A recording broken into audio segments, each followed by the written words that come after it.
hanya jadwal biasa. Akhir-akhir ini anakmu mengeluh sakit datang bulan.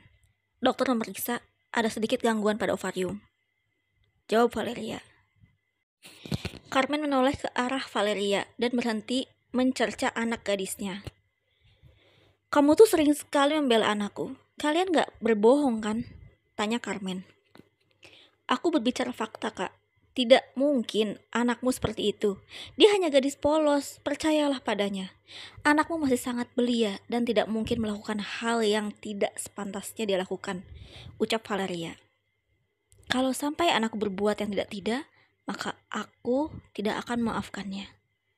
Valeria, kecam Carmen. Jangan khawatir, ucap Valeria. Carmen pun masuk ke dalam kamar. Hasil tes dari rumah sakit sudah diterima Valeria dan hasilnya Gaby bisa melakukan bayi tabung. 1 minggu berselang gadis itu akhirnya melakukan bayi tabung. Butuh waktu 1,5 bulan untuk memastikan jika Gaby berhasil atau tidaknya. Pihak Monica pun was-was jika proses bayi tabung itu tidak berhasil, maka pernikahannya bisa saja ditunda. Atau jika tidak, maka dia akan mendapatkan gangguan dari Albert. Ya Tuhan, semoga janin itu berkembang dengan baik, batin Monica. Selama 1,5 bulan itu juga Monica rajin sekali beribadah. Dia terus mendoakan kelancaran proses ibu pengganti dan tak lupa juga dia berdoa untuk kelangsungan pernikahannya dengan Sergio. Selang 2 bulan berlalu, Gaby merasakan hal yang aneh. Dia sering sempoyongan dan badannya mulai tidak enak. Valeria membawanya ke sebuah rumah sakit dan ternyata dia telah hamil. Selamat ya untuk Nyonya Gaby. Di usia yang masih termasuk muda, Anda sudah siap-siap memiliki anak. Semoga jika anaknya perempuan, saya doakan secantik Anda. Oh iya, di mana suamimu? Jangan lupa kasih kabar, ucap dokter itu. Suaminya sedang berada di luar kota. Saya minta resep obatnya, ucap Valeria. Ini ya Bu, silahkan ditebus saja di loket, ucap dokter. Terima kasih dok, ucap Valeria sambil membawa Gaby keluar. Valeria menggenggam erat tangan Gaby saat itu. Bibi kenapa? Tanya Gaby. Setelah pihak Paco dan Pablo tahu, pasti kamu akan dibawanya pergi. Aku akan sangat merindukan keponakanku ini, ucap Valeria. Bibi, aku masih di kota ini. Hanya saja aku akan dikarantina sampai aku melahirkan. Bibi, aku mohon jaga ibuku. Jangan sampai dia tahu akan hal ini. Aku melakukan ini untuk ibuku, pinta Gaby sambil memeluk Valeria. Mereka pun pulang. Gaby membereskan pakaiannya. Dia berpamitan kepada ibunya. Dia memeluk erat ibunya. Doakan aku ya Bu, agar semuanya berjalan lancar, ucap Gaby. Sebenarnya kamu mau kemana? Kenapa harus pergi? Tanya Carmen. Dia akan pergi ke luar negeri untuk bekerja, ucap Valeria. Kenapa kamu izinkan anakku pergi? Kenapa tidak bekerja denganmu saja di swalayan itu? Marah Carmen. Bu, aku butuh biaya untuk operasi, untuk ibu. Bersabarlah, ucap Gaby sambil mengusap air mata ibunya.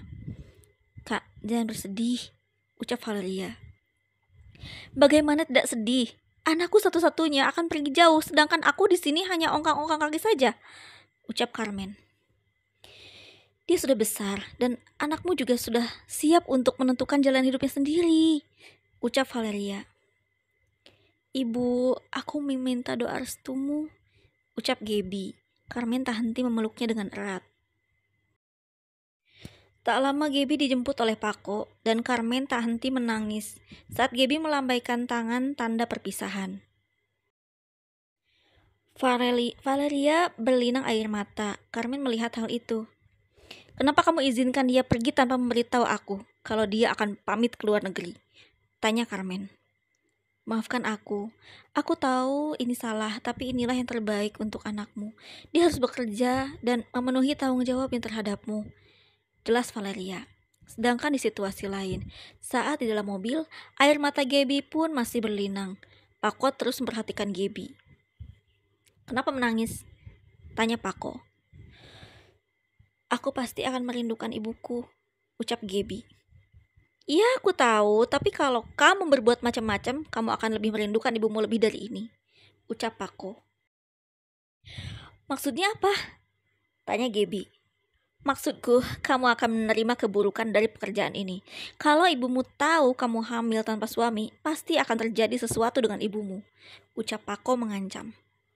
Aku mohon jangan, ucap Gaby.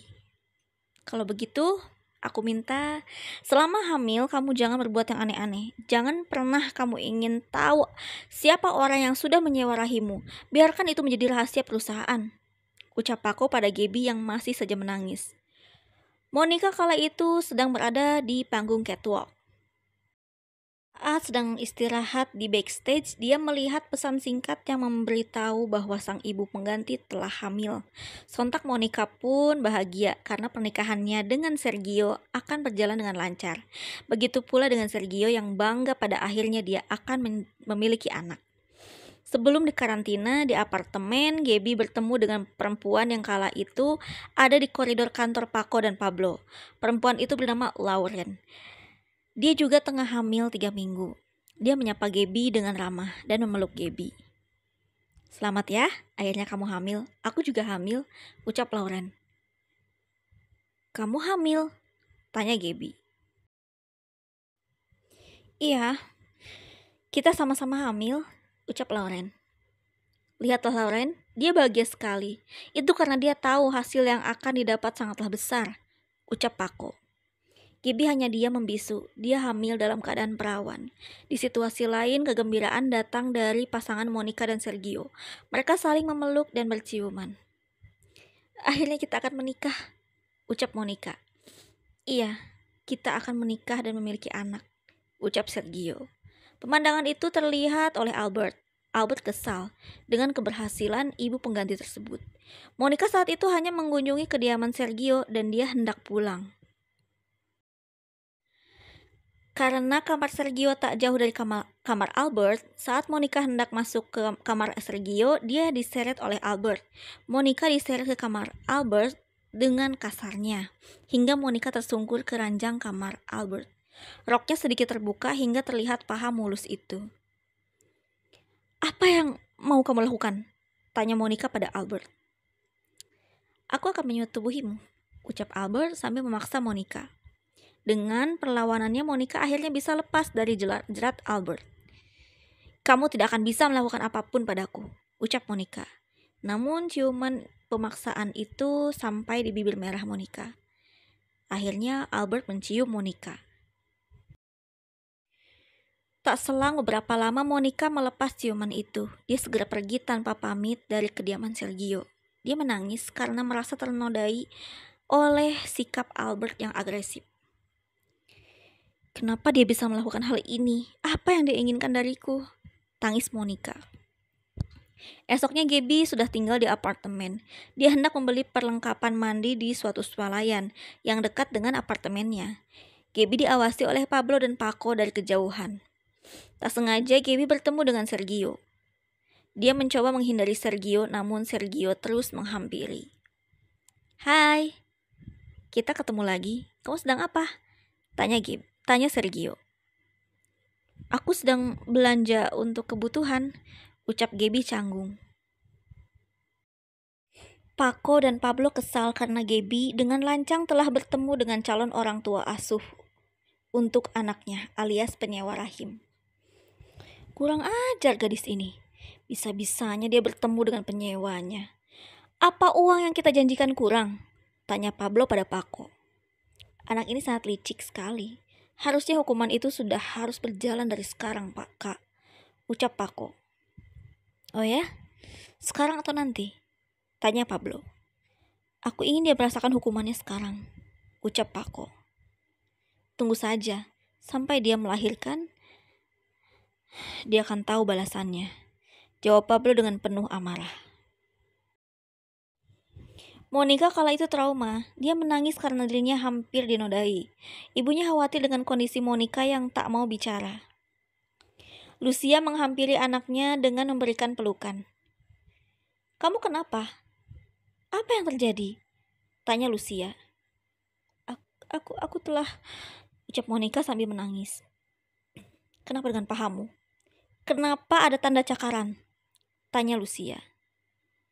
Aku, aku